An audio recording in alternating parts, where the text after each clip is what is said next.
So before we go on ahead, let me go ahead and explain what we're going to focus on when it comes onto this course. So we're going to align ourselves when it comes onto the objectives of the AZ400 exam. So we're going to have a mixture when it comes onto learning about the DevOps processes along with the tools that actually cater onto implementing DevOps. When it comes onto the first section of objectives, we are going to be focusing on processes and communications. Here we are going to be looking at the tool within Azure DevOps that's known as Azure Boards. Within Azure Boards, you can actually go ahead and plan out your tasks. If you are following the Agile methodology or maybe using Scrum processes, you can go ahead and track your tasks, plan out your work with the help of Azure Boards. Another tool that is available in the market when it comes on to maintaining your plans and your tasks, when it comes on to working with Agile methodology, is Atlassian Jira. Next, once we are done when it comes on to working with Azure Boards, the next thing we have to look at is when working with or implementing source control. One of the most popular tools when it comes on to source code versioning is Git. And we are going to see initially how to work with the Git software. We'll see how to work with a popular internet-based software that allows us to work with Git repositories, that is GitHub. And we are going to look at maintaining Git repositories within the Azure DevOps toolset with the use of Azure repos. Once we are done with that, the next important section focuses on continuous integration and continuous deployment. Here we're going to see how to implement build and release pipelines. A popular tool that you would have heard about when it comes on to continuous integration is Jenkins. And when it comes on to continuous deployment, there is a tool known as Octopus Deploy. In our perspective, we are going to be looking at the pipeline service that is available in Azure DevOps. Next, we are going to be looking at infrastructure. At that point in time, we are going to be using the Azure portal when it comes on to managing our Azure infrastructure. And we're going to see how do we combine this with the use of the Azure DevOps set of tools. Then we're going to look at a very important aspect, and that is security. How do we implement security in this entire process when it comes on to implementing DevOps? And then finally, another important aspect is monitoring. So monitoring your entire DevOps pipeline. So I just want to let you know on how we are structuring this course. So we're going to align ourselves when it comes on to the objectives given for the AZ400 exam.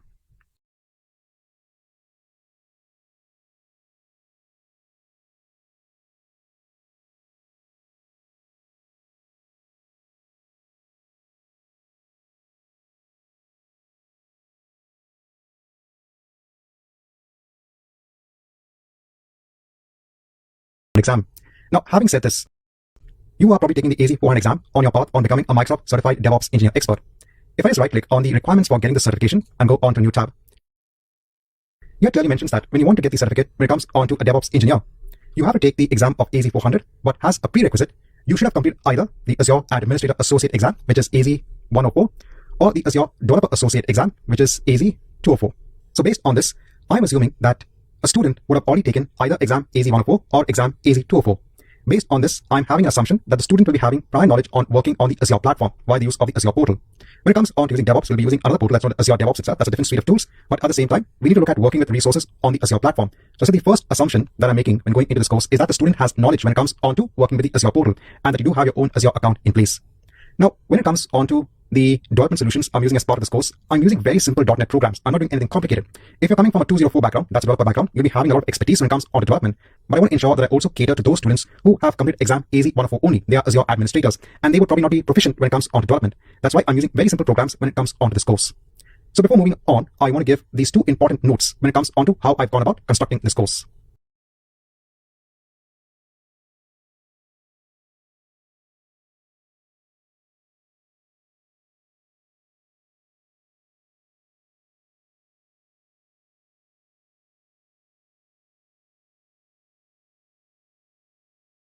Hi and welcome on to this section. Now before we go into understanding the different tools that are available within Azure DevOps, I first want to go through a few chapters as to why should we consider DevOps in the first place itself. So for those students who are not familiar, I'm just having some quick chapters when it comes onto some sort of primers. I'm going to talk about the project models that you have, like you have the waterfall model and then you have Agile, do a quick comparison, and how does that actually lead on to the involvement of DevOps itself. So I'm going to go through some basics first and then go through the tool set that's available in Azure DevOps itself. So let's go ahead.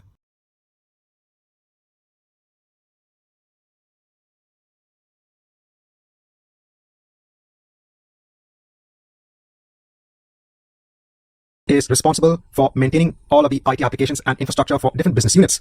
Let's say one business unit now comes to your company with a requirement saying that they want to have an application. That application will have certain functionality or features that are defined by their users, the department users. So now it's your company's responsibility to develop an application and deploy that application. For developing and deploying an application initially, you might have a project put into place. That project would have certain requirements. So you'll gather requirements from the users on what features they want to be as part of that application. Then you would have a design document. You would have developers, you have a project manager assigned onto the project itself, and then you go ahead with the development and deployment of the application.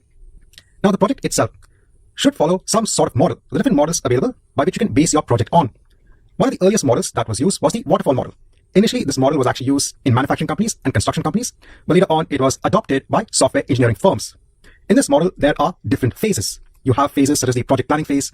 After the project planning phase, you then start gathering requirements from your users. You then perform an analysis. You start designing your application. So what is the application going to look like? What are different screens that could come up within the application? If it needs to connect onto a data store, how would you define that data store? Then you go into the coding phase. When you actually code the application, you then test the application, and then finally you deploy the application. Some of the advantages when it comes on to using this particular type of model are, so there is a clear demarcation between one phase and the other. There is one phase specifically for gathering all of your requirements. Once that phase is complete, you'll go on to the analysis phase. You'll start analyzing the requirements. You have the opportunity to solidify all of the requirements upfront itself. This is the most important phase. So one of the most important phases when you gather all of the requirements from the end users. So what are the features that they want as part of your application? And it also gives the project manager who's in charge of the entire project clear insights on aspects such as the delivery dates, cost estimates, etc. Some of the disadvantages of this model are the customer only gets to see the end product, the application at the end of the entire life cycle. For a project, this entire model, the collection of all of these phases, it could take anywhere between 3 months to a year or even a couple of years to complete. If it's a complex project, it takes time to gather the requirements. It takes time to analyze all of the requirements. It could take time to design, to code, to test, etc. Here the issue is that the users, the customer, will only see a working product, the application, at the end of this entire project. Now, if this takes a year, there's so much that can actually happen in a year's time. Let's say after 4 or 5 months, the end users, while browsing on the internet, they come across a similar software that might be developed by another company, another vendor. And that vendor is offering the users to buy the product. Maybe the product fills only 60% of their requirements, but still they're happy. The users might then tell your IT department that we just don't have time to wait for the delivery of the software. I mean, this could happen. They could tell you that we would rather now go ahead and buy the product that's already available in the market. And maybe the cost of the product is less than the entire cost of this entire project. So now this becomes an issue because all the time, those 4 to 5 months, you might have reached, let's say, the design phase. The time is lost. The cost is lost because now your users have found a product in the market. Even though it does not fulfill all of the requirements, it might be filling the key requirements, and they're more than happy to go ahead and buy and use that software. So one of the biggest disadvantages is your users only get to see the working application at the end of this entire project. Next is changes in scope. Yes, I did tell you that with the help of these phases, you have a clear demarcation between the different phases. But sometimes, let's say you're in the design phase, your users might start adding more requirements. You might tell them that there is a cutoff when it comes on to the requirements phase, but then sometimes you just can't stop your users from giving you further requirements for the application. So now you have to go back onto probably the analysis phase, analyze those extra requirements, and then put it in the design phase. And if you're in the coding phase, it becomes even much worse because you might have to go back onto the analysis phase, go back onto the design phase, and then go back onto the coding phase. The reason for this is, again, the amount of time it takes to go through each of the phases. I said over time, the users might think of more requirements that need to be embedded in the application. Another disadvantage is the bugs that could occur in the testing phase. So let's say that you are testing the application. You have a set of testers who are testing the application, and they might also be tested by a small set of end users. Let's say the end users during this phase tell you that one of the screens is not as it should be when it comes onto the application. And they tell you, this is how the screen should look like. Because of this, you might need to go back onto the design phase. Could be. Maybe you could go just to the coding phase and make a small change onto the code. But if it is a drastic change, you have to go back again onto design, change the code, and then again test. Again, it takes time. And all of this could delay the project even further. So in this journey, in wanting to explain to you the reason behind DevOps itself, I want to start right from the beginning in how earlier projects actually adopted the waterfall model when it came onto the development and deployment of an application.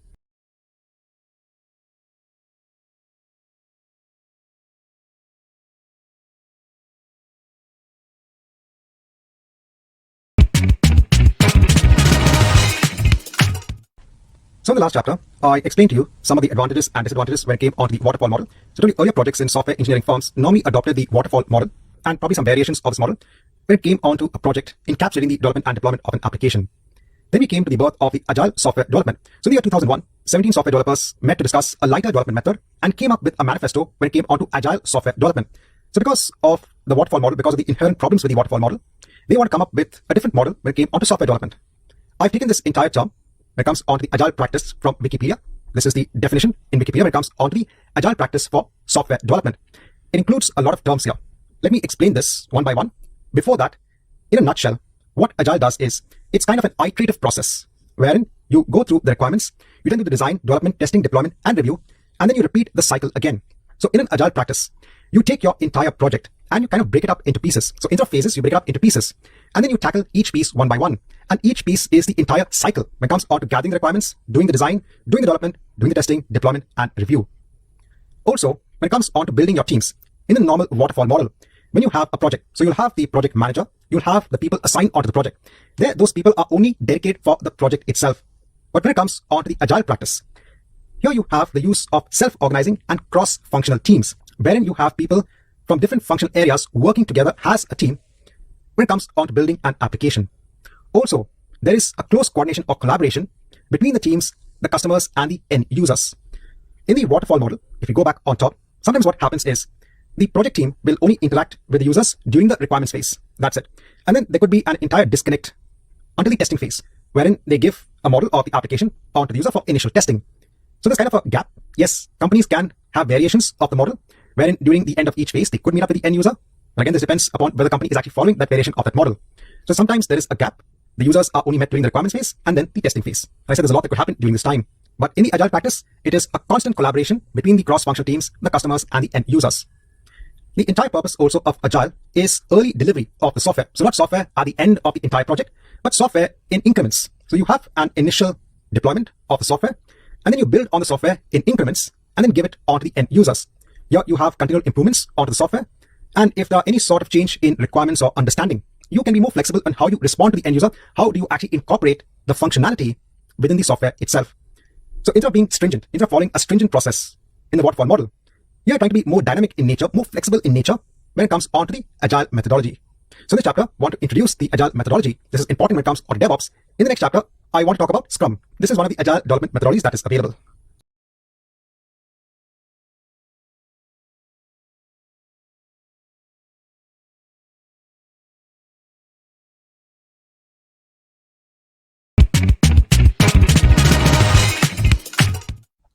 So in the last chapter, I talked about the agile practice. So this is kind of a practice. Now based on this practice, there is an agile development methodology known as Scrum. There are different agile methodologies in place. It all depends on what suits your purpose. Here it is giving an overall diagram when it comes on to the entire Scrum process.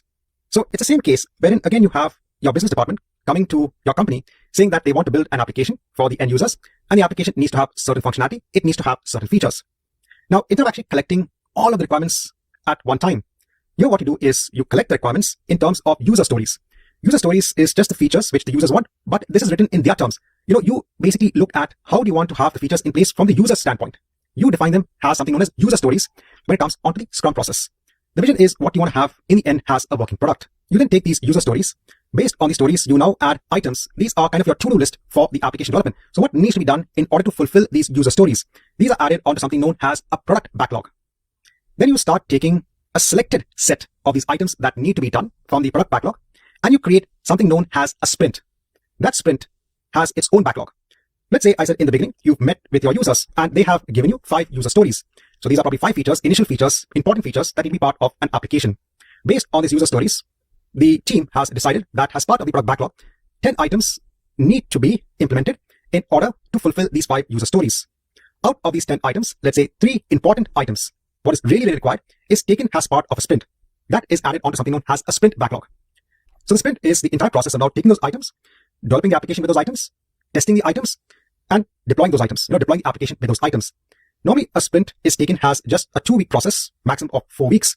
So here the key difference between this process and the waterfall model is instead of spending a month gathering the requirements, instead of spending a month now after that analyzing the requirements, instead of spending now another month creating a design based on the analysis, here on a continual basis, you are taking user stories from users. You are then creating items based on the stories into something known as a product backlog. You then have a team that picks out items, the important items from the product backlog, and puts them in something known as a sprint backlog. So these are again items that need to be implemented. Then a kind of a small mini project is underway wherein they develop the application with those items. They then test the application. All of this is done within that 2-week period, and then it is deployed. And once the sprint is complete, the entire process is started again. You pick out the next items from the product backlog. You put it in the next sprint. So you'll have another sprint now, again a 2-week duration, and the items within those sprints are implemented accordingly. And then in each sprint, you'll have basically a review wherein you showcase the items that have been done in the sprint. And then you have a retrospective where the teams come together to see what worked best and what did not work. So you can actually continuously improve how things are managed within the sprint itself. So here the entire purpose again, when it comes on to the Scrum process, which is nothing but an agile development methodology, is to break up the project into multiple pieces. So instead of actually taking everything as a whole, everything in one shot, you take the requirements in phases, you then implement those requirements, you go back, you take probably more requirements, you create items out of the requirements, and then you implement those items. This is not only good when it comes on to the initial development of an application, but for future releases as well. See, remember the first thing is obviously developing an application and giving it to the end users. But then after that, over time, you have to maintain the software, you have to maintain the application. Because see, what you also have to remember is when you complete a project, using the waterfall model, right? You've deployed the application. Your users are happy. Now, after that, the users might still ask to add more features. That's normal. So again, for that, you might have a small mini project wherein again, you gather the requirements for those new features, you perform analysis, you perform design, you do coding, you do testing, and you do deployment again. It won't be a full-blown project like a year. It could just be probably 3 to 4 weeks wherein you actually add those new features. Well, the addition of new features works very well also in the Scrum process. In this case, again, you would take those new features as user stories, add them to the product backlog, then add them to a sprint backlog, and then implement it accordingly. So all you have to understand is the Scrum process or the Agile methodology in whole is used as an iterative process when it comes to delivering an application.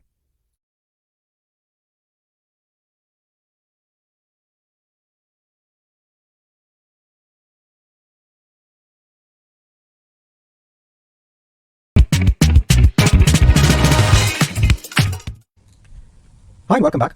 So in the prior chapter, I put focus on the project methodology, which was used for developing and delivering an application. We had discussed the waterfall model. I then discussed the agile process, which was an iterative way of delivering your application. Now, this is important when it comes onto DevOps. See, the agile way gives an iterative way and even a faster way to deliver an application to their users. They may not get a full-blown version of the application initially, but at least they get to see some of the features of the application deployed onto production. Instead of waiting right till the end to see their application, with the agile process, it's an iterative process. They can see features of their application in a quicker fashion. Now let's come on to the next hurdle. Let's say a company is using the waterfall model for a project. So let's assume the development team has developed the application, testing is complete, and now the application is deployed onto production. Users are happy. You then have an operations team in every company. They take care of day-to-day operations. You might have a server operation team that manages all the servers. You could have a database operation team that takes care of all of the databases. Now let's say that your users, your business department, has asked for new features to be added onto the application. Now, normally, during an initial project, when you have a project in hand, normally the project would have the budget for the development and deployment of an application. But then after that, maybe there might not be enough budget in place when it comes on to deploying new features. Again, this can get quite complex just taking a use case scenario. So you might have limited resources in terms of people to deliver the new feature. Now, this can put a strain on the developers who are responsible for adding new features. See, the problem is when you add new features onto an application, you don't know if it might break existing features in the application. That's why you need to be extra careful when adding new features. Testing is very important. So sometimes developers might try a quick way in implementing the feature because they might have a time constraint.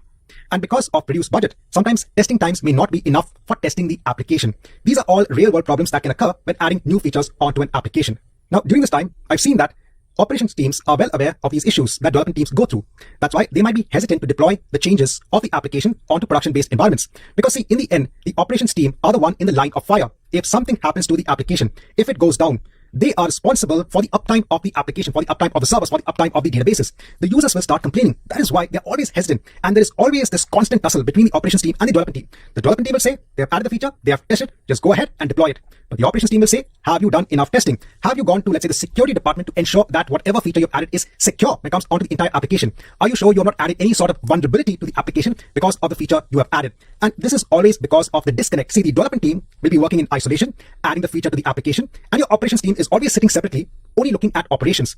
Neither team knows what the other team is doing. And that's where we come to the term of DevOps itself. So let's mark first an end onto this chapter. When we have looked at the hurdles between the development and the operations team, let's move on to the next chapter.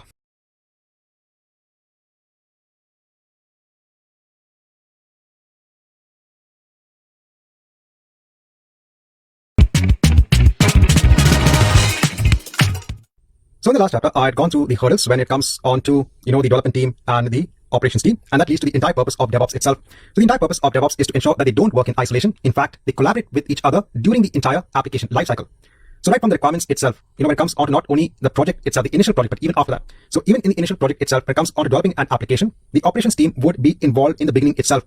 When meetings are held with stakeholders in, let's say, understanding the requirements, you would have representation from both the development team and the operations team as well. Normally in the past, you would only, the project team might only include the developers because they would probably want to understand the requirements head on, to understand how they could tackle the requirements, or maybe the design team would only be involved. But now you have the operations team, which is also key in all of the meetings because they also need to understand what goes into the deployment of the application. Also, automation is now a very key aspect. See, the DevOps process makes use of the Agile methodology in most cases. And with Agile, you are trying to deliver features in a faster way onto your users. And if you want to deploy things faster to your users, automation is also very important. So we're looking at automation for faster delivery of application features. And when a company wants to implement DevOps, they have to adopt the right tools. So when it comes on to automation, this is very important. There are tools in place that can automate various parts of the, let's say, delivery of an application. And we are going to be looking at those tools when it comes onto the Azure DevOps set of tools. But apart from the tools, when it comes on to implementing DevOps, it's a big shift in mindset and processes. Companies who are already well into using the waterfall model or even if they are trying to adopt the agile methodology, it becomes very difficult for them to adopt DevOps just because of the big shift that's required in the mindset of people within the organization. Now, why is the adoption of the mindset a very difficult phase? This is because in traditional organizations, they might be following a very stringent process when it comes on to deployment of, let's say, new features. So let's say you have an application deployed on a production environment. The users have asked for a new feature to be part of the application. Now, it has gone to the requirements team. They have basically gathered the requirements, taken a week or so, done the design, and the coders have done the necessary coding. Now, it's time to deploy onto a test environment for testing and then onto the production environment. Now, before it can go on to the testing phase, there might be an internal process for various approvals. So before going on to the testing phase, maybe it needs to be approved by a manager, and then it goes on to the testing phase. Then the testers test the new feature. Then there could be a testing approval. Then it goes on to a subset of users for testing. Then you have a user acceptance testing approval. And then finally, it goes on to production. But in the world of Agile, in the world of DevOps, I told you automation is key. And with all of these approvals in between, how can you achieve automation? Because all these can be bottlenecks. Sometimes to get an approval, it could take 3 to 4 days. Hence, where is the automation? Hence, where is the concept of faster delivery? So the adoption of DevOps is not as easy as it sounds. It's not only about using the right tools. It's about changing the entire process on how do you approach developing and deploying an application along with new features for the application itself. Right, so in these initial set of chapters, I kind of want to give some backstory when it comes on to why do we need DevOps. So we're going to be focusing this course on the Azure DevOps set of tools based on the objectives of the AZ-400 exam. But I thought before that, let's go through some history so we understand why do we need DevOps in the first place itself.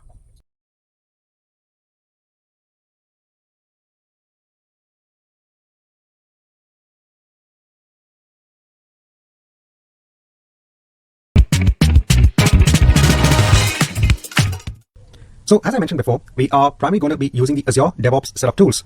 Azure DevOps has a set of tools. So there's Azure Boards that is used for planning your work. You have Azure Pipelines that is used for continuous integration and continuous delivery. You have Azure Repos that is used for managing your Git repositories. You can have test plans in place, and you can also have your packages hosted via the use of Azure Artifacts. We can start free when it comes on to using Azure DevOps. Before I click on the Start Free button, I want students to understand that there is a difference when it comes on to the Azure DevOps interface and the Azure portal. If you have taken other courses when it comes on to Azure-based exams, you would have worked mostly with the Azure portal, wherein you could go ahead and create resources based on different Azure-based services. But with Azure DevOps, there is an entire interface that is used for working with the Azure DevOps set of tools, and you can start for free. If you go on to the pricing for Azure DevOps services, you will see the individual services. When you look at, for example, Azure Pipelines, you will see what you get for free. If you look at Azure Artifacts, you can see what you get for free. You also have different plans in place for the different tools, wherein, let's say, if you go for the basic plan, you have the first 5 users for free, and then you have a price per user per month. You can actually go on to the pricing page to see all what is offered for free when it comes onto Azure DevOps services. Let me click on the Start Free button. It will ask me to sign in. Yeah, it asks me to sign up now to get started with Azure DevOps. I'm going to be using the same Microsoft account, which I'm currently using for managing my Azure resources. So you need to have either a Microsoft account in place, or in the initial screen in Azure DevOps, you could see that you could also start with GitHub. So I'm going to use my same Microsoft credentials, which I currently use for my Azure account for Azure DevOps. It's asking me to give a project name and what is the project visibility. So let me give a project name. Here, if you scroll down, I need to enter the characters that I see here. I'll hit on continue. It's now taking me on to something known as an Azure DevOps organization. And under a minute now, we'll be taken on to the Azure DevOps interface. Let me go ahead and just cancel this warning. And on the left-hand side, we have access onto the different tools that are available within Azure DevOps, wherein we have boards, we have Azure Repos, we have Azure Pipelines, we have test plans, and we have artifacts. So it's very simple to go ahead and get started with the use of Azure DevOps.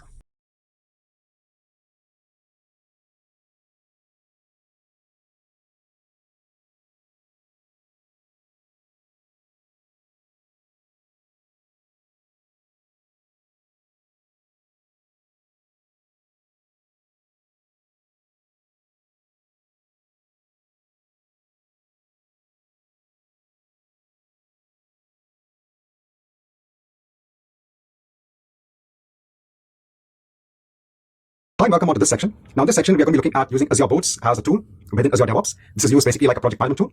Here, you can actually define, when it comes onto Agile, user stories, and then you can define something known as tasks that are based on user stories. So we're going to see how to work with projects within Azure DevOps, and how do we start creating these work items that need to be carried out as part of the application lifecycle development. So we're going to look into detail on how do we first use the Azure Boards tool within Azure DevOps.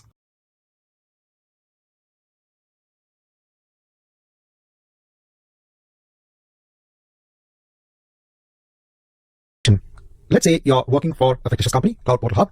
Now, this company acts as the IT department for a larger organization.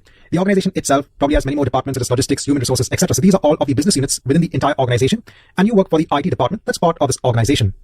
The leadership team in, let's say,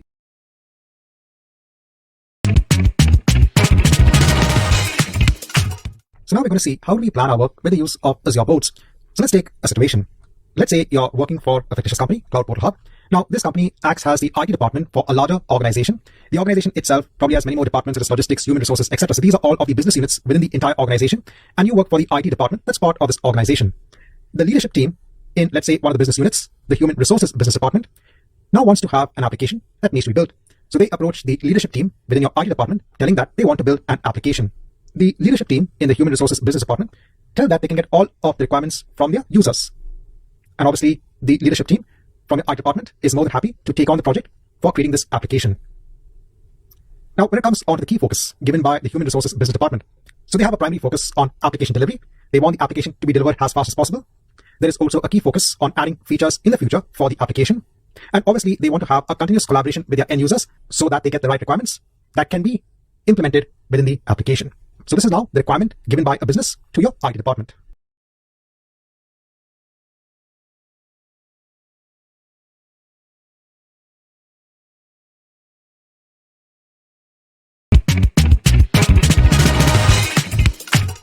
So now your IT department is happy that they have a project that needs to be implemented, given by the business department. Now, if you're looking at the traditional approach when it comes on to implementing this project, what would normally be done is, first of all, they would get a project team in place and have a project manager that's assigned onto the project.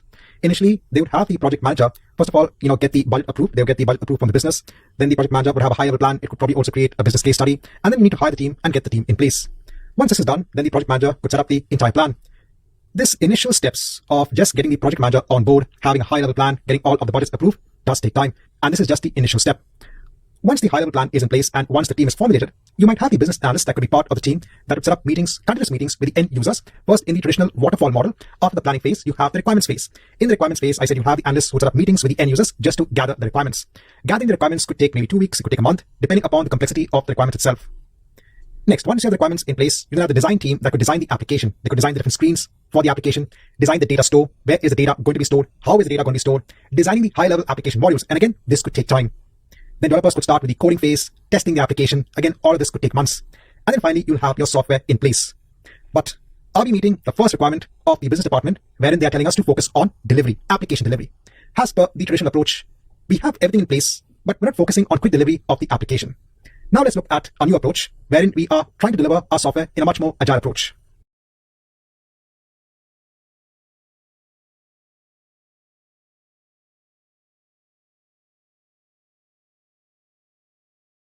You could look at using the Scrum process, which is based on the Agile methodology. Here you develop a Scrum team, which is a small group of people focused on achieving an objective. So you'll have Scrum teams in place that will go ahead and fulfill requirements given by the users. Here the team would actually gather requirements from the users, but not all at once. Yes, they would have a meeting, gather requirements from the users. These will be taken as probably user stories.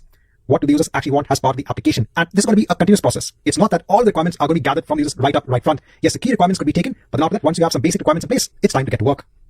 Then you could have these user stories translated into items that need to be accomplished as part of a product backlog. So you have all the items in the product backlog that needs to be implemented for the application.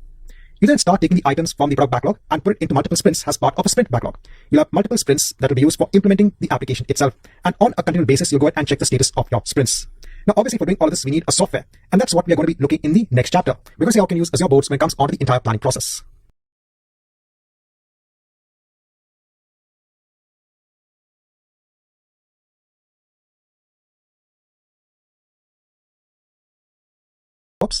We have created a sample project known as Dev Project.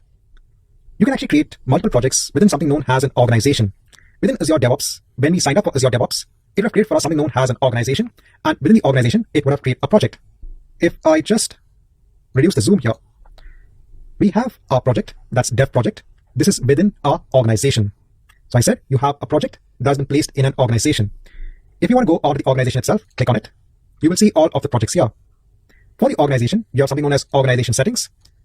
We'll be going through the relevant settings in the subsequent chapters. If I go back onto my organization, I can go onto my project. The project itself also has project settings. You can go onto it and you will see settings that are relevant onto the project itself. Going back onto my project, here we have some quick links onto the various functionalities that is available within Azure DevOps. First, let me go onto boards. Here is where we can start planning our work items. So for example, let's say you want to create a task or you want to create a user story. You would create something known as a work item within a project within your organization. If I choose the option of creating a new work item, I can see that I can create a work item of an epic, an issue, and a task. but I can't create something known as a user story. Now, why is this the case? This is actually based on the default work process model that is chosen for your project when you create it within the organization. It shows the basic process, and based on the basic process, these are the only work items that you have. So let me go back onto my organization. Let me create a new project. I'll give a project name of Agile Project. Let me scroll down. This is going to be private. If you now go on to advanced, here in the work item process, there are different options in place. By default, it is taking basic. And because it is taking basic, that's why we could only create something known as epics, or we could create issues, but we can't create user stories. For this, I'm going to choose the work item process as Agile, and we hit on create. We can create multiple projects within an organization. Now that we have our project in place, if I go on to boards, if I choose a new work item, we have much more options in place. And here we have the ability to also create a user story. So initially, if you don't see the option of creating a user story as a work item, it is because of the underlying work item process that has been chosen for your underlying project. So when looking at a project, it actually provides a place for storing the various work items and also your source code. This is something that we're going to look at in the subsequent section. When you create a project, a team of the same name as a project is also created. In subsequent chapters, we are going to look at group security groups that are available in Azure DevOps and permissions. And then we have the organization. The organization contains a group of related projects.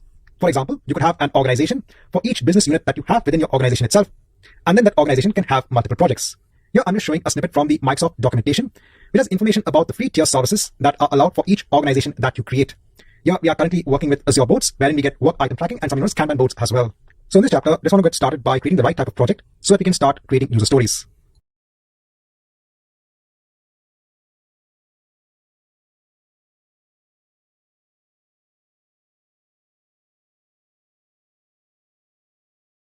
Something known as user stories. Let's say that the business department of human resources wants to create an application wherein different departments within the organization could actually have different job postings, and then people either within the organization or external users could go ahead and apply to the jobs within the application. The users have given their initial user stories here, so just giving some very simple examples. Let's say the user stories are as each department admin must be able to add a job posting. There should be an inbuilt workflow for the job posting, and once job posting is published, no more edits should be possible on the job posting itself. So these are all requirements that are given from the end user's perspective. You can actually combine these user stories into something known as an epic. The epic actually is just a larger body of work that can be broken down into tasks, small number of tasks, which in turn are user stories. So here what I'll do is, within our Agile project, I'll create a new work item. I'll choose epic. When you create a new work item, you're going to get a screen wherein you can add a lot of information about this work item. You can see that this is being created as a new epic. We have to enter a title for the epic. We can enter a description. We have different fields for this particular work item, such as what is the area it is part of, so it's currently part of this project. What is the state? It is a new work item. We have other things such as priority, risk, effort, etc. Let me go ahead and just add a simple title and the description, and I can click on save. Now, it has given me kind of an index number. It's saying this is epic 11, and 11 is the index number for this work item. When you are starting out fresh within your Azure DevOps account, your Azure DevOps organization, it might start from 1, the number 1, when it comes on to index for the work item. Since I'm creating this course, I'm doing research and development on how do we work with projects, how do we work with the different parts of Azure DevOps. Obviously, I'll be creating other work items in the background. That's why the index number is a little bit different from your index number. So I said your index number might start from 1. Mine is starting from wherever I left off based on my research and development when it comes on to working with Azure boards. So we have our epic in place. Let me go back onto the work items. You can see the epic being shown here. It's kind of a short form of the work item. Let me create a new work item. Let me this time create a user story. So I'm going to say each department admin must be able to add a job posting. So let me enter the title and enter the description and click on save. If I go back onto the work items, you can see I have both of my work items in place. One is an epic and the other is a user story. Now I said the epic is kind of a larger body of work that actually encapsulates the user stories. Hence, this work item of the user story can actually be a child of this epic. Whatever user stories we are adding should come as children of this particular epic because all of them actually belong on this epic itself. So how can we actually accomplish this within Azure boards? Well, we could go onto either the epic or we could go onto the user story. Let me go onto the epic. Here, if I scroll down, in related work, I can add a link onto an existing item. Here in the link type, I'll say that the item is a child item. I can choose my user story. So now the user story is going to be a child item of the epic. This helps us to track all of the user stories that are part of this particular epic. Let me go ahead and hit on OK. Let me go ahead and then click on save. Now when I go on the epic, I can see all of the user stories that are actually part of this epic. Let me go back onto work items. Let me create the other user stories. I'll place it here, place the description, and here itself, I can again add a link onto an existing item. This time I'll choose a parent and I'll choose my epic because now I'm saying that the epic is a parent of this user story. I'll hit on OK, click on save. I'll create my last user story. Go back onto work items. I'll create a new user story. Can add the title, add the description, scroll down, add a link onto an existing item, choose the epic, hit on OK, and hit on save. If I go back onto my work items, we now have all of our work items in place. So in this chapter, I want to start off with first, how can we add our epic and how do we add our user stories as work items onto Azure boards.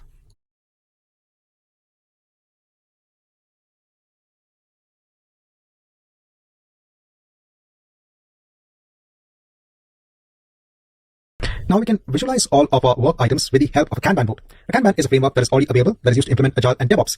And a lot of you would have actually seen this concept of having boards in place. For example, you might have these different sections of maintaining a backlog, your sprints, your to-do list, etc. And you'll see a lot of organizations, a lot of teams actually having their boards in place. I'm talking about physical boards. And they would have these slips or these post notes wherein they would add, okay, what are the items that will be part of the backlog? What are the items that are going to be taken onto a sprint? What are the ones that are currently been assigned? What are the ones that are in progress? And what are the ones that are done? We can visualize the same sort of aspect when it comes onto boards within Azure DevOps. If you go onto boards here, so currently we were in work items. We're now going onto boards within Azure DevOps.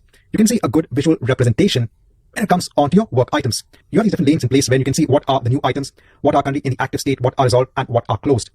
Initially, when you go onto Azure boards, you might just get this sort of pop-up which says, welcome to Azure boards. Here is just giving you a small picture on what you can do with Kanban boards.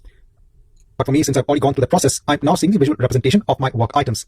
I can then create a new work item from here itself. I can click on new item, and here I can add a description, and here I can add a title for the item, and it'll go ahead and create that item accordingly. Now, what is the item it is going to create? Well, it's going to create a user story, because here is where we can see the user stories. How do we know that we're seeing user stories? It's based on what is mentioned here. We have the ability to work with either features or user stories here. If you go on to the settings here, you can see what needs to be shown when it comes on to user stories and other important aspects for the settings when it comes onto the board itself. And then you can easily change the status of your user stories by just dragging the card from one lane onto another. Now the state of this particular user story has changed onto active, and it has automatically assigned also this particular work item or this particular user story onto the admin, basically who I'm logged in with, when it comes onto my Azure DevOps account. Now don't worry, in a later on chapter, I'll show you how we can create another user within our project, basically within our organization, and then how we can assign a user story onto, or even a task basically, onto that new user. We can drag it back on just to highlight that this is a new item. So you can very easily visualize all of your user stories. You can see what is currently new. You can see what's active, what has been resolved, and what has been closed with the help of Kanban boards.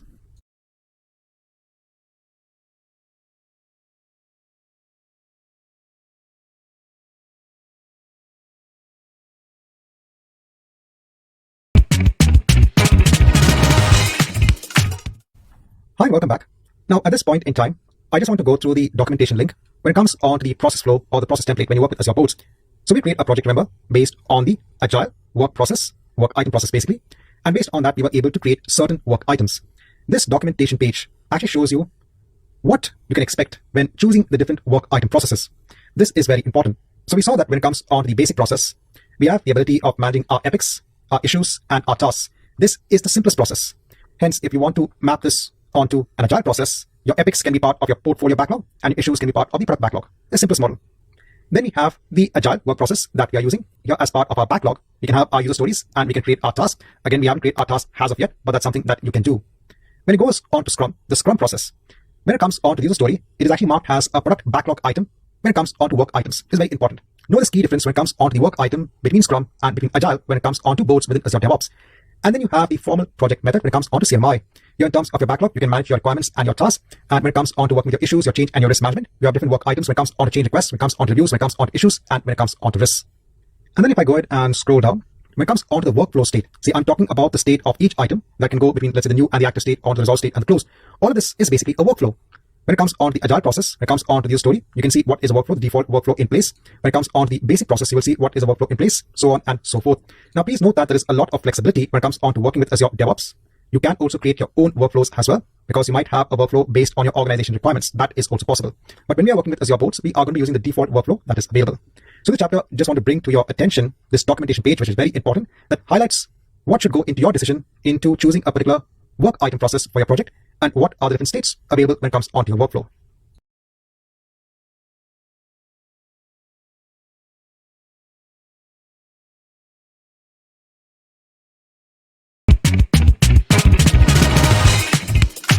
So here we have a visual representation of all of our user story when it comes onto boards. Next, you can manage all of your user stories in backlogs as well. So one of the important things is you have your backlogs of either user stories or your work items or even your tasks. Here initially, when you're looking at this particular screen, you might be getting planning on the right hand side, and on the left hand side you have your user stories. If you want to remove planning, you can just go ahead and hit this cross symbol. You can look at again a view of your features or your stories. If you want to see your epics as well, you can go on to the view options. You can turn on parents. You can see the epic, and under the epic you have your user stories. Now within the user story, you can also create tasks and you can create bugs as well. So let me do that. Let me go ahead and create a task. I want to create the task wherein for the user story, each department admin must be able to add a job posting. Let me add a task here. This will again open up the screen wherein we can add details about the task. Again, we have different aspects, a little bit different when it comes on to the definition of the task. I'm going to enter a title. So this will be a task that needs to be implemented as part of this user story. I will add the description. I'll choose save and close. For this user story, so you can see the task is now added as a child to this user story. If I click on the task work item and if I scroll down, you can see a link on the parent, which is the user story. Let me go ahead and create another task again as part of this user story. So just want to add 3 tasks. Let me hit on save and close. Let me add another task. I'll add the title, add the description, hit on save and close. So now in addition to having our epics in place, having our user stories in place, now we have our items. So how does it all work out? So the epic is what you want to accomplish as a whole maybe. So this could be based on, let's say, a particular module for the entire application. Again, depends upon you. How do you want to define the epic? Then you take the user story. So this is a representation of the requirements from the user's perspective. And then based on the user stories, you're now creating items. So let's go ahead and just change this. So you're now creating tasks that need to be accomplished as part of these different user stories. This is now from the backlog point of view. If you go on to your work items, you will see all of the work items in place. If you go on to boards, under this particular user story, you can see that you have 3 tasks in place. So we've done our next bit of adding tasks onto a user story.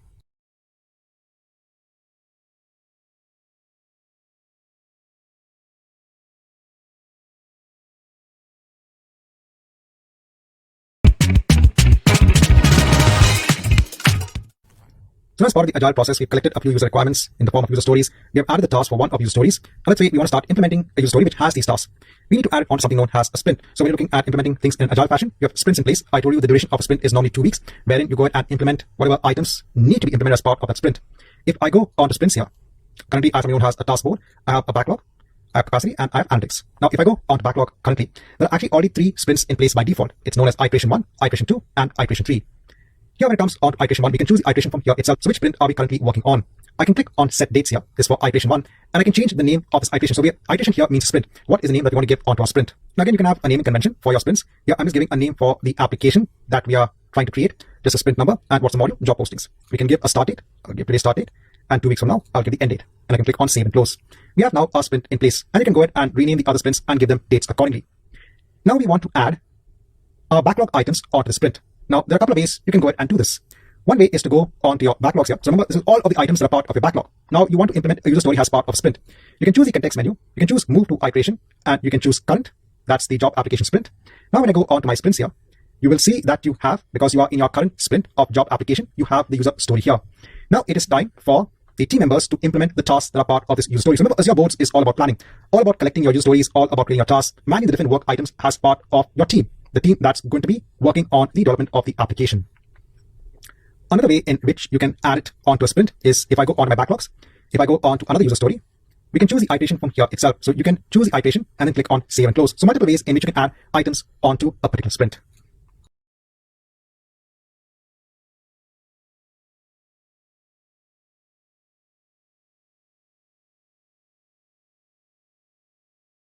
A user but has certain limitations. Here you have limited access onto Azure Boards and Azure pipelines, and you don't have any access onto code repositories. And if a user has a Visual Studio subscription, they get access onto the Azure DevOps set of tools based on the subscription that is assigned onto the user. So again, if you actually revisit the pricing page when it comes onto Azure DevOps services, for the basic plan, which we talked about the first thing, the basic access, you get the first 5 users for free. So we can use most of the features within Azure DevOps, the suite of tools, with the use of the basic plan. You get 5 users for free. So that's the meaning of having the basic plan in place. If you want to use the test plans feature, you have a 30-day free trial, but otherwise it is $52 per user per month. And I said you have Stakeholder, which is kind of a free tier, but again, it has limited access, and you have Visual Studio has a subscription. Now, in order to add a user, the user needs to have a Microsoft account in place, or it can be a GitHub user. Now, if you have an existing email address, either it could be based on a Gmail account, or if you have an Outlook account, you can basically create a Microsoft account out of that. Here is a page which documents how to create a new Microsoft account. Again, it's free of cost. You can always go ahead and create a Microsoft account. If you go on to account.microsoft.com here, so by default, it is logging in as the account that I'm using for my Azure DevOps project. You can sign in with a different account here, and under no account, you can hit on create one. And this will now go through the process of creating a new Microsoft account. All you can do is to provide an existing email address. So I said if you have a Gmail account in place, you can go ahead and use that to create a Microsoft account. Now, I already have a Microsoft account in place that's based on a Gmail account. So the user account name is tocuser1@gmail.com. So I've gone ahead and logged into the Gmail account, having my inbox in place. But I said I've already gone through the process of creating a Microsoft account out of the Gmail account. Now, I want to add that as a user onto my Azure DevOps project. For that, I'm first going to go onto my organization. I'll click on organization settings. I'll go on to users. I'll add users. I'll add the email address of tocuser@gmail.com. In the access level, I'm going to choose basic. So I told you get 5 users for free when it comes onto basic. So I'll leave it as it is. And I'll add it onto my Agile project. in terms of the groups, we are adding the user onto the project contributor group. So the different security groups within your project and actually within your organization. At the moment, I'll leave it as it is and let me click on add. We now have this user in place. Now, after a few seconds, I'll actually get an email on the tscuser1@gmail.com saying that I've been invited onto an Azure DevOps organization. I can click on join now. What I'll do is I'll just take the URL. I'm going to go on to another browser. I'm going on to the Edge browser on my machine, and then I'll paste in this link. So now I'll sign in as TOCuser1. So I said I create a Microsoft account out of this Gmail account. Go on to next. I'll enter my password. And now I can see the Agile project in place. I can only see this project because I've only given access onto this project within my organization. So I've not done this from within the Chrome browser because here I'm still logged in as the admin, basically the account that I've used for setting up Azure DevOps in the first place. That's why I'm using another browser so that I can log in as the other user. So now we have that user assigned onto our project. I can now go back onto my Agile project. I can go onto boards. Let me go onto a task. I can now assign it onto TOCuser1. I'll just hit on search, basically hit on the enter button to search and then choose that user and click on save. That should now be assigned onto TOCuser1. If I go onto the Edge browser, if I go onto the Agile project, I can see stats about the project. If I go onto the work items here I can filter out on those that are just assigned onto me. So in this chapter, I want to show you how you can add a user that's based on a Microsoft account. You've added onto your project, and now you can start assigning work items onto that user. The user will then log in, work on that work item, and then change the status accordingly. So as a user, if I've started working on this work item, I can change the state onto active and click on save because now we are working on this work item. Now please note that you can also integrate Azure DevOps with Azure Active Directory. Azure Active Directory is an identity provider in which you can actually define your users. You can actually pick up users defined in Azure AD instead of actually choosing the separate Microsoft accounts. But in this chapter, I want to show you how you can add a user based on a Microsoft account.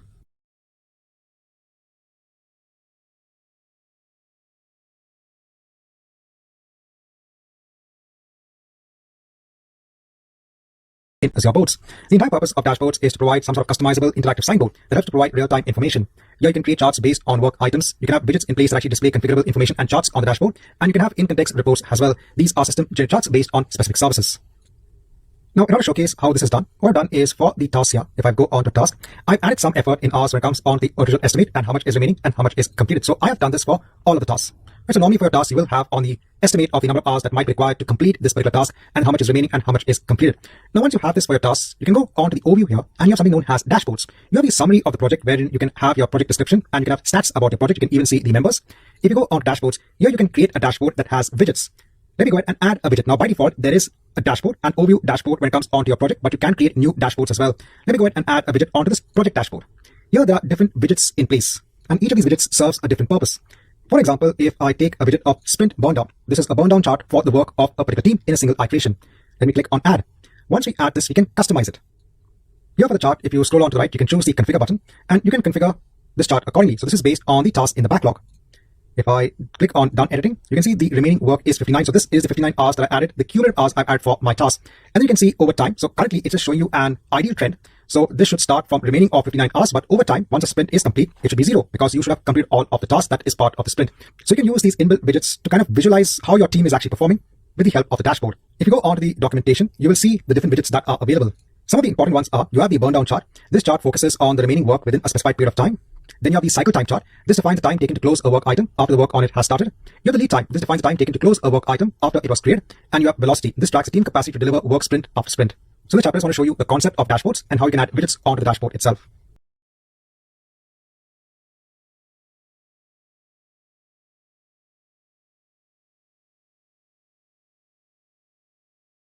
As part of Azure Boards, here you can actually create queries based on different fields of your work items. So before that, let me go on to work items. So better yet, let me actually go on to my boards. And here for the user story, let me go ahead and add a task.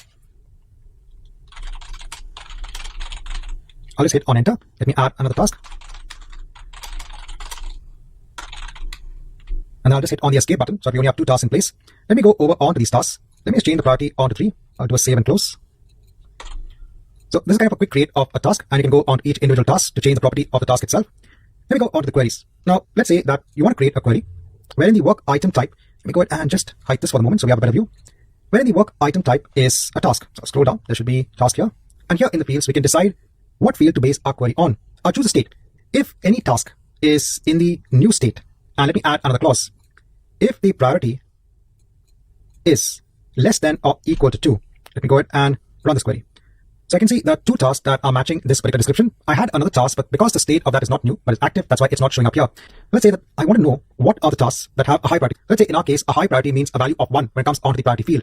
So I want to know those work items which have a priority of, let's say, less than 2 and have not yet been started on.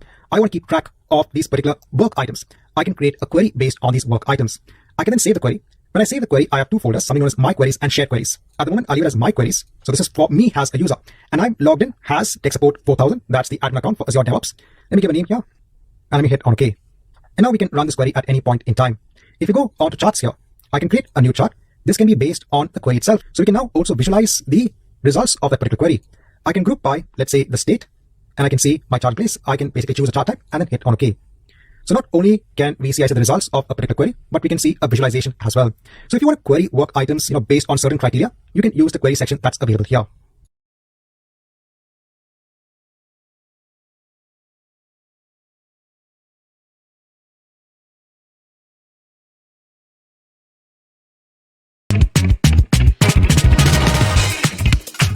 Now in this chapter, I want to show you how you can add this chart that we had created based on a query in a prior chapter onto our dashboard. Remember that we have created a dashboard. If I expand to show more information, if I go onto the overview, I mean, we already had a project dashboard in place. We add a widget onto the dashboard. Now, as the other user in my Edge browser, if I go onto overview and choose dashboards, I can see my team dashboard over here. I should now be able, let me go back onto my queries. I can go onto my task high priority query. If I go onto charts, I'm going to just hide this again. There is a facility in which we can also add this chart onto the dashboard. So in addition to adding our widgets, the inbuilt widgets, we can also add charts. The way that we can do this is we have to ensure that our query, that's here, we click on edit. We have to save this in shared queries folder. By saving it in the shared queries folder, this means this can also be used by other users within the project. Let me go ahead and hit on OK. Once this is done, now if I go onto charts and choose the context menu, you can see we have the ability to now add it onto the dashboard. I can select the team dashboard, hit on OK. If I go onto my project, go onto the dashboards, team dashboard. If I scroll down, I can see my chart in place. If I go onto the other user, let me hit on refresh. If I scroll down, I can see the chart in place.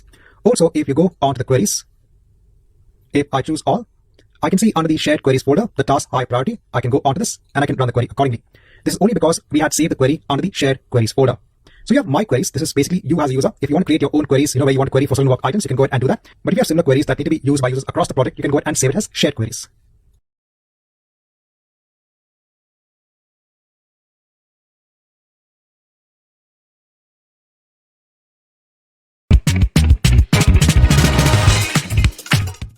Hi, welcome back. Now, in this chapter, I briefly want to show you where you can see the built-in security groups that are available for your DevOps project and for your DevOps organization.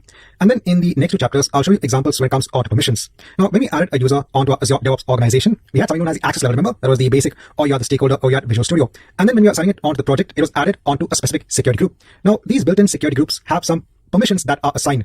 You have different permissions that can be assigned either at the organization level, at the project level, or at the object level. Here you have the different security groups that are part of a project and the different security groups that are part of an organization. Here, if I go on to my project settings, if you go on to permissions, here you will see the different built-in groups. You will see a description about the group.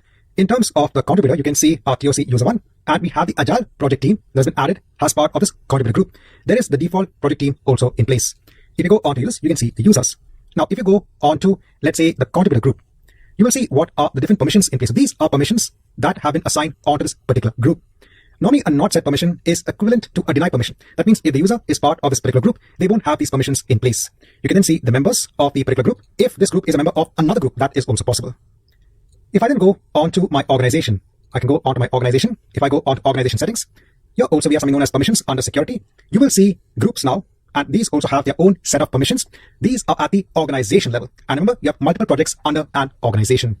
So this chapter just want to let you know that you have these different project permissions in place and you have different organization settings in place.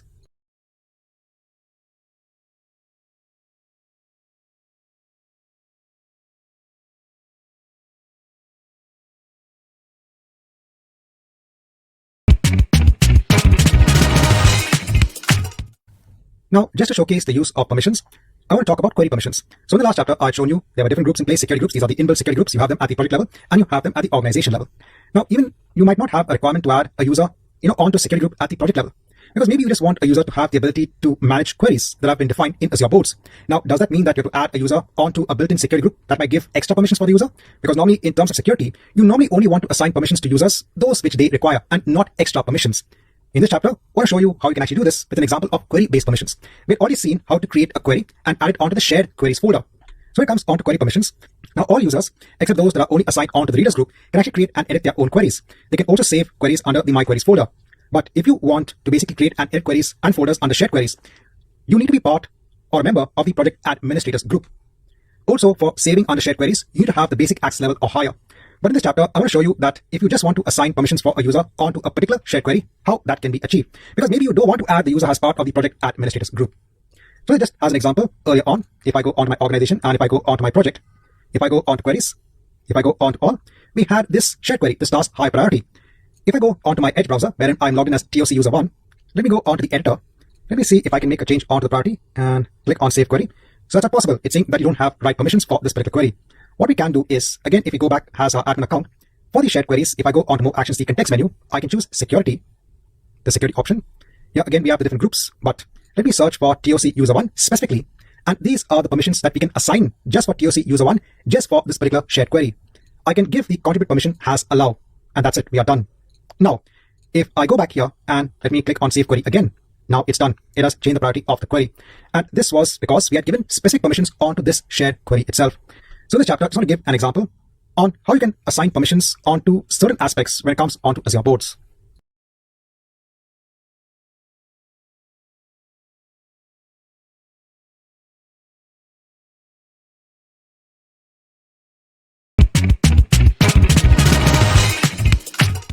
In this chapter, I want to give another example when it comes onto permissions and then when it comes onto dashboard permissions. Now again, for dashboard permissions, by default dashboards are viewable by all members that are part of the project by users group. Members of the project administrator group can set the default dashboard permissions for the teams. And in order to add, edit and manage a team dashboard, you must also have the basic access or greater. Now when it comes on dashboards, so here I'm logged in as my admin account. If I go on to project settings, here there should be a setting when it comes onto dashboards. This is like an overall setting wherein you are giving the ability to create dashboards, edit dashboards and delete dashboards. That's one setting. Now apart from that, if has this user, if I go on to the overview and if I go on to dashboards, when it comes on to the team dashboard, I have this edit option in place. But if I go as the user, let me go on to dashboards, I'll just hide this. I don't have the edit option in place for this particular dashboard. What we can do is, has the admin account, I can click on manage dashboard settings. I can scroll down, click on manage permissions for this dashboard. Again, similar concept, I'll choose my user. In terms of editing the dashboard, I'll click on allow, and again, we are done. Now if I go on to this user, my TOC user, let me refresh this entire page. Now you can see I have the edit option in place. Just want to give another example when it comes on to permissions that are available.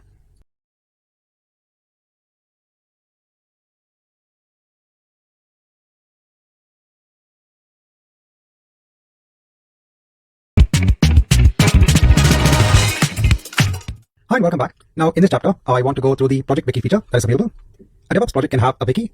The wiki can be used to share information with the team so they can understand and contribute onto the project. The project wiki uses a Git repository as the backend. You need to have at least the basic access to create and modify a wiki. Members who are part of the contributors security group can add and edit wiki pages. Let me go ahead and show you now how you can easily add a project wiki onto the project itself. As my admin, here I can actually go onto the wiki section. I can create a project wiki. You can also publish code as wiki as well. In that case, you have a Git repository in place. Let me go ahead and create the project wiki. And you can add details about the project here. So not making it that complicated. And I can copy this, I can place it here. On the right hand side, you will see how it will look like. This is basically the markdown language that's given here. I can highlight this. I can, for example, change it to header 2 and it will change accordingly here. And then you can click on save. I can then hit on close. So you just have like, a simple page which has more information about the project itself and then has the user. I can go on to wiki and again, I will see the information here. And you can create multiple subpages under the wiki as well. So I can add a subpage. I can say that this is the login page. So there's information about how the login page should probably look like. So you can have probably the design screens here just to help the users understand on how the login page should look like. I can click on save. Hit on close. Let me add another subpage. The job postings page. Click on save. Choose close. And if you want to go ahead and change the navigation when it comes onto the pages, you can just simply drag and drop. It'll look for any broken wiki page links and then I can hit on move. So you can move the pages very easily just by drag and drop. So this chapter, just want to kind of quickly go through this wiki feature that is available as part of Azure DevOps.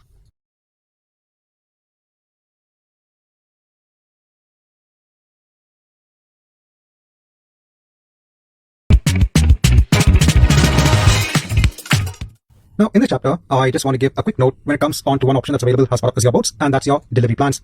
Let me go ahead and just create a new plan. This is just another way of visualizing your work. I'll create a new plan. I'll just give a plan name. You can choose a project, you can choose a team, you can select your backlog, you can choose your user stories, and you can hit on create. And it'll give you kind of a timeline, right? This is today, and these are the stories that need to be executed within a particular sprint. So you are just getting kind of a Gantt chart, basically, of your user stories over time. Just want to quickly go through this feature that is available.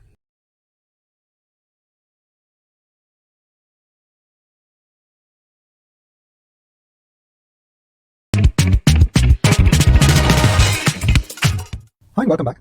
Now, in this chapter, I just want to show you that there is an integration between Azure Boards and Microsoft Teams. So as a communication platform, you might be using Microsoft Teams in your organization, and if you want to link that onto Azure Boards, that is possible.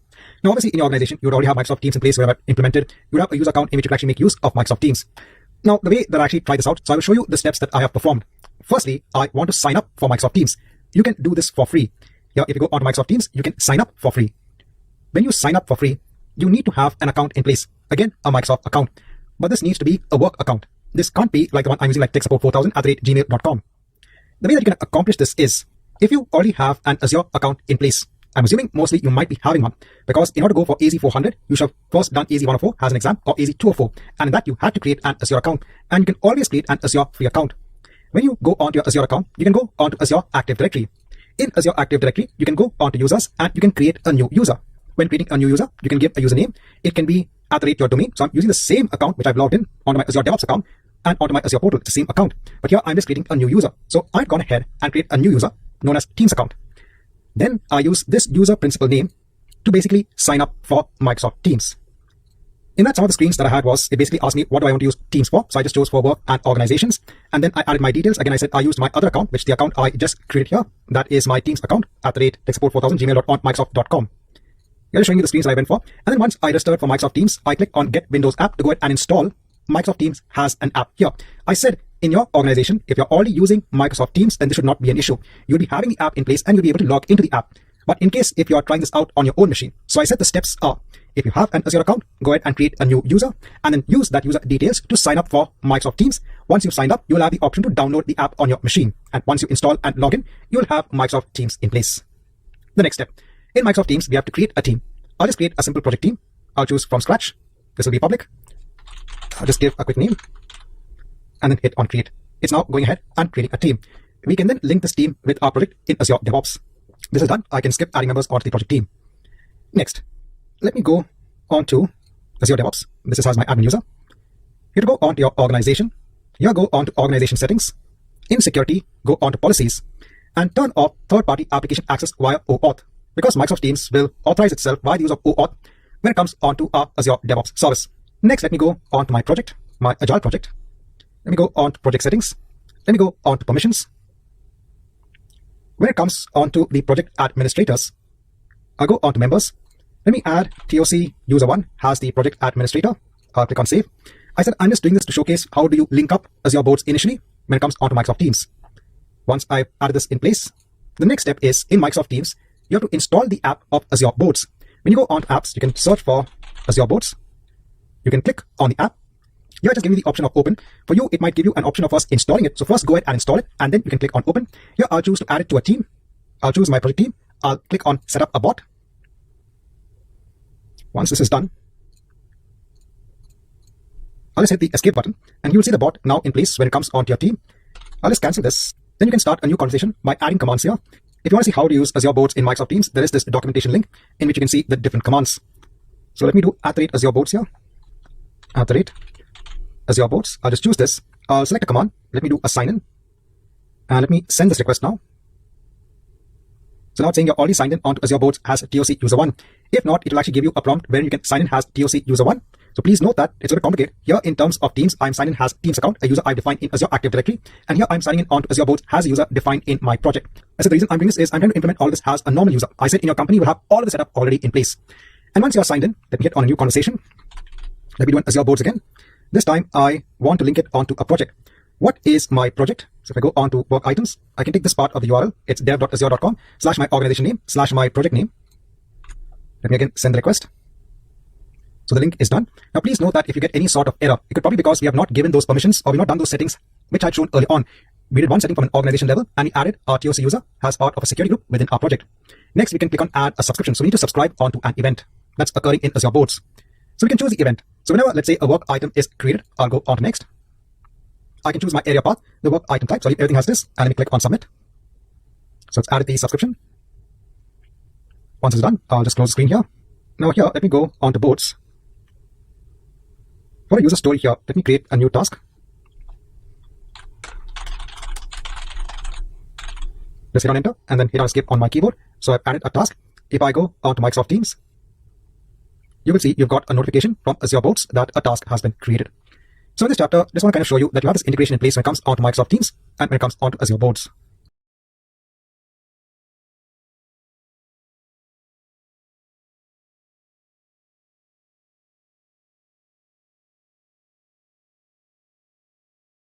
Now, just as an exercise, why don't you all create a new project within the Azure DevOps organization, base it on the process model of Scrum, and then see what you can do within the project. Can you create user stories, or is there something else that actually relates on user stories within the Scrum process for an Azure DevOps project? Also see, can you assign a user onto your project? And then once you're done, see if you can actually go ahead and delete the project. So just as an example, let me go ahead and actually create a new project. I'll go on to my organization. From here, let me create a new project. I'll name this as Scrum project. I'll just scroll down. Again, the visibility is private. In the advanced section, let me go ahead and choose the work item process as Scrum and hit on create. This will create our new project. Now, if I go onto the boards, let's see what I can create as a work item. So I can still create an epic. I can see that I can't create a user story. Here, when you want to create a user story, you can actually create something known as a product backlog item. This actually also correlates onto functionality that the user wants to see in their application. When you're looking at working with epics, you can work with either epics or you can work with features. They are both taken on the same level. When you create a product backlog, it can be part of either a feature or an epic. And then you have tasks that can be part of the product backlog. So I just want to let you know that based on the work item process that you use, you will see different work items. And then again, you have your boards, you have your backlogs, you have your sprints, so these all remain the same. If you want to give access to this project onto other users, you can go onto the project settings. If you go onto the teams, you go onto the Scrum project team. If I click on add, since TOC user 1 is now part of the organization, I can assign the user onto this project. And then once you're done, if you want to go ahead and delete the project, again, go onto project settings, go onto the overview, scroll down, here you can see that you could also enable or disable services that you give as part of the Azure DevOps account. Here we are allowing access on all the services. And then you can go ahead and delete the project. You type the project name and then hit on delete. So I just wanted you all to explore the other aspects available when it comes on to creating projects in Azure DevOps organization.